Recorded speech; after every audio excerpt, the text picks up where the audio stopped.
గత వారం రోజులుగా రవినాయుడు మీద నా మీద కబ్జా ఆరోపణలు కొంతమంది చేస్తున్నారు. అది ఎవరో కాదు, పెద్ద గంజాయి రెడ్డి, చిన్న గంజాయి రెడ్డి. మా ఫోటోలు వేసి ఏదేదో ప్రచారాలు ఇవే ఒక రకంగా కాదు, అన్ని రకాలుగా మేము ఏదో కబ్జా చేశామని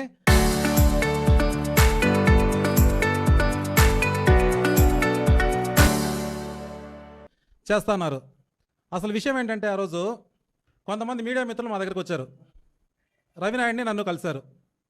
దానికి ముందే మినిస్టర్ గారిని, లోకేష్ గారిని అందరినీ కలిసి వాళ్ళ దగ్గర పర్మిషన్ తీసుకొని పలానా చోట భూమి ఉంది మేము చేసుకుంటాము అంటే సానుకూలంగా స్పందించారు వాళ్ళు.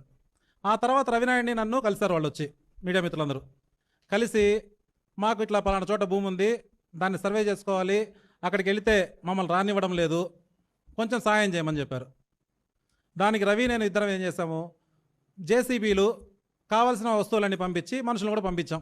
అక్కడ ఏంటో చూడండి, సర్వే చేయాలి, సర్వే చేసిన తర్వాత ఎవరు భూమి తెలుసుకొని దాన్ని జర్నలిస్ట్ కేటాయించాలని చెప్పి వెళ్ళిన మరుసటి ఆ రోజు మధ్యాహ్నం నుంచే మా ఇద్దరి ఫోటోలు పెట్టి వీళ్ళిద్దరూ ఏదో కోట్ల భూమిని కబ్జా చేస్తున్నారు అని చెప్పి, సరే బాగానే ఉంది, కబ్జా గురించి కొంతసేపు పక్కన పెట్టి మళ్ళా మాట్లాడదాం.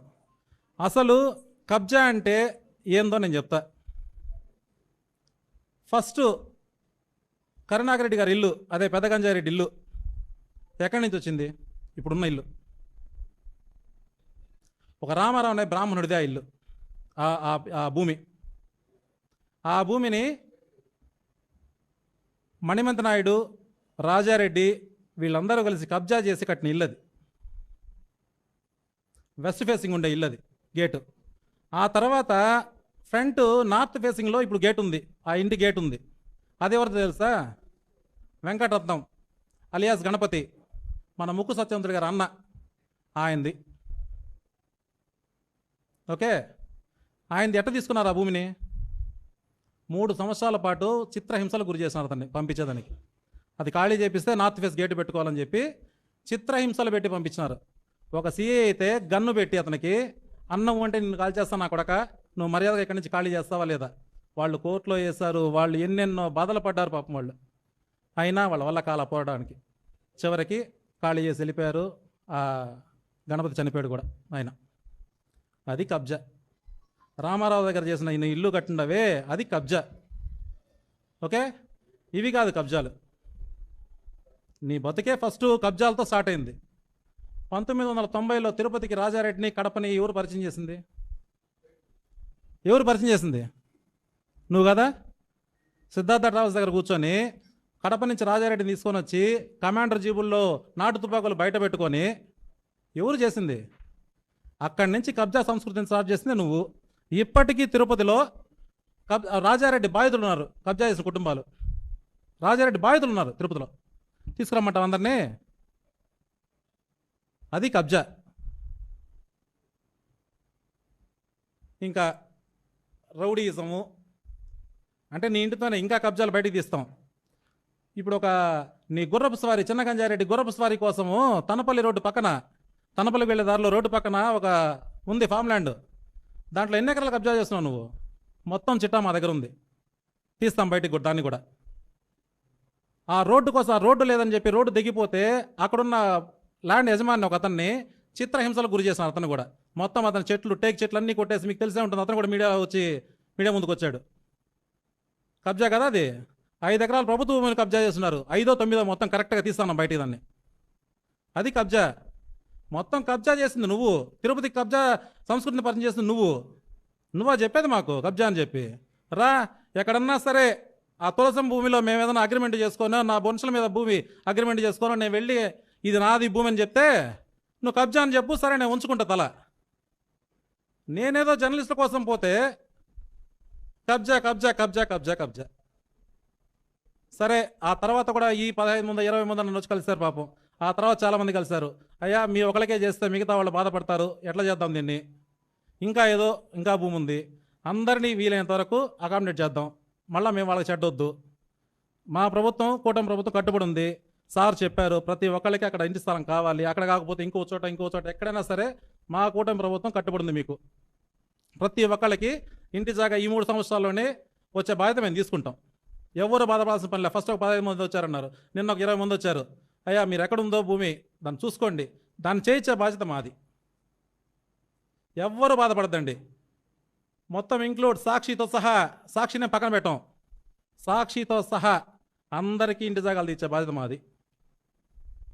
ఏ రోజున్నా ఒకళ్ళకి ఏమన్నా మంచి చేసావా నువ్వు? చేయకపోగా ఊరికి అబాండాలు. సరే, రౌడీలు రౌడీలు రౌడీలు రౌడీలు. ఎవరు రౌడీలు? రౌడీ రాజ్యం స్టార్ట్ చేసింది ఎవరు? వెంకటరమణ, మీకు గుర్తున్నారు కదా, మాజీ ఎమ్మెల్యే గారు. ఆయన్ని ఒక టైంలో మహిళా యూనివర్సిటీ నుంచి బొలెరో వెహికల్లో ఎక్కించుకొని కొట్టుకుంటా తీసుకొచ్చి కడప రోడ్లో వదిలిపెడతారు. తెలుసా మీకు? మీ అందరికీ కొంతమంది పాత వాళ్ళు తెలుసుంటుంది, కొత్త వాళ్ళు తెలుసుండదు. ఇక్కడ ఉండే పాత వాళ్ళు చాలామంది తెలుసు. ఎట్లాంటి జీవి ఆయన? దేనికి కొట్టారు ఆయన్ని? ఒక సామాజిక మంచి తిరుపతిలో ఒక మంచి సామాజిక వర్గానికి చెందిన వ్యక్తిని తీసుకొని పోయి నువ్వు అట్లా కొట్టి అక్కడ వదిలిపెట్టి, ఎవరు రౌడీజం? దాన్ని సపోర్ట్ చేసింది ఎవరు? చెప్పనండి. పెద్ద గంజారెడ్డి చిన్న గంజారెడ్డి ఇద్దరిని చెప్పండి. అప్పటికి చిన్న గంజారెడ్డికి పెద్దగా తెలిసి ఉండదు. తర్వాత 2014లో పోలింగ్ డే రోజు, చాలామంది తెలుసు అది, పోలింగ్ డే రోజు నీ ఓడిపోతామన్న అక్కసుతో ఎట్లా చూపించుకోవాలి అర్థం కాక జీవకోణంలో గురుకుల స్కూల్లో ఆయన మీద చేయి చేసుకుంటావు నువ్వు. ఒక ఎమ్మెల్యే క్యాండిడేట్ ఆ రోజు చేయి చేసుకున్నావు. ఎవరు రౌడీజము?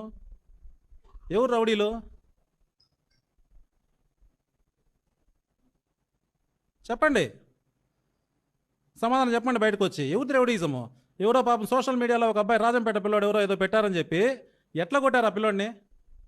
ఆ ఫోటోలు మీ అందరి దగ్గర ఉన్నాయి. అతను కోలుకోవడానికి 2 నెలలు 3 నెలలు పట్టింది. ఎవరు రౌడీజము?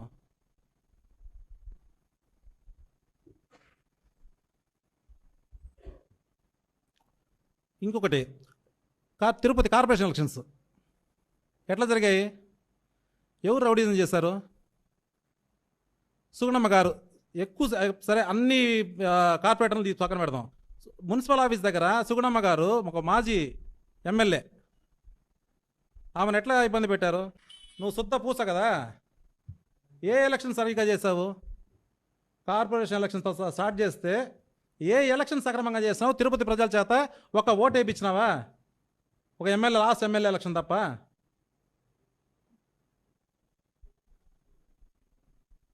అది రౌడీజం అంటే. పట్టుకొని అందరినీ రౌడీలు రౌడీలు రౌడీలు అనుకుంటా. నువ్వు రౌడీ, పెద్ద రౌడీ నువ్వు తిరుపతికి, చిన్న రౌడీ నీ కొడుకు. ఎలక్షన్లో, కార్పొరేషన్ ఎలక్షన్లో గెలిచేదానికి ఏం చేశాడు? 4వ వార్డులో ఒక్కని చేత నామినేషన్ వేయించినాడా? నువ్వు దమ్ముంటే మగోడైతే రా, ప్రజాక్షేత్రంలో తేల్చుకోవచ్చు. అది కాకుండా ఒక 100 మందిని క్యూలో నిలబెట్టి వచ్చిన వాళ్ళందరినీ కొట్టి తరిమి ఒక సీఎని పెట్టుకొని అక్కడ నేను ప్రజల్లో నుంచి వచ్చేసాను అనుకొని దొడ్డిదారిన డిప్యూటీ మేయర్ అయిపోయి నాకు ఇంకేం లేదు, నేను 4 రోడ్లు వేసిన, అదే వేసిన, ఇదే వేసాను అని చెప్పి వచ్చి ఎమ్మెల్యేగా నిలబడితే ఏం చేస్తున్నారు జనం? మెట్టుతో కొట్టారు 62,000తో. దెబ్బకి దిమ్మ తిరిగి మైండ్ బ్లాక్ అయిపోయింది. ఏం చేయాలో అర్థం కాక ఏ చిన్న తిరుపతిలో ఇప్పుడు ఏ చిన్న గొడవ జరిగినా, చివరికి వీధిలో కొళాయిల దగ్గర ఏదైనా గొడవ జరిగినా దానికి రవినాయుడు, కూటమి ప్రభుత్వం, జేబీ అని చెప్పే స్థాయికి వచ్చేసినారు. రేపు మొగుడు పెళ్ళం కొట్టుకున్నా అంతే, అన్నదమ్ములు కొట్టుకున్నా ఇంకో పక్క పోయి దీనికి ఇంకో పక్క జేబీ, రవినాయుడు, కూటమి ప్రభుత్వం, పులివర్ ముల్లన్న అందరూ ఉన్నారంటారు. అంత నీచమైన స్థాయి దిగజారిపోయినాడు. ఆ పిల్లోడికి మానసిక పరిస్థితి బాగాలేదు. మీకు ముఖ్యంగా ఇది తెలియాల, మానసిక పరిస్థితి అస్సలు బాలా. 62,000 ఒకటి, మొన్న గంజాయిలో దొరికిపోయింది ఒకటి. ఏం అర్థం కాక ఏ విధంగా నిందలేయాలో ఇంకా రేపటి నుంచి ఇంకా స్టార్ట్ చేస్తారు. ప్రతి దానికి చీమ చిట్టుకుమన్నా దానికి మేమే కారణం. తిరుపతిలో ఇంకా ఎందుకులేండి, ప్రతి దానికి మేమే కారణం అవుతాం, కూటమి ప్రభుత్వం కారణం అవుతుంది. చూడండి, చివరగా నా పదవి గురించి మాట్లాడుతున్నాడు. నీకు పదవి లేదు, నీకు పదవి రాలేదు, పదవి ఉంటేనే అంటే పదవి లేకపోతేనే ఎట్లున్నావు, పదవి వస్తే ఎట్లుంటావు, ఇంకేం చేస్తావని చెప్పి. నాకు తిరుపతి ప్రయోజనం కోసం, రాష్ట్ర ప్రయోజనాల కోసం నాకు పదవులు అవసరం లే. నేను టీడీపీ కార్యకర్తగా మీ రాక్షసుల కోసం, మీ పార్టీ కాలకేయుల కోసం, మీ కాలకేయులు మళ్ళీ రాకూడదనే దానికోసం నేను కార్యకర్తగా అయినా పనిచేస్తా.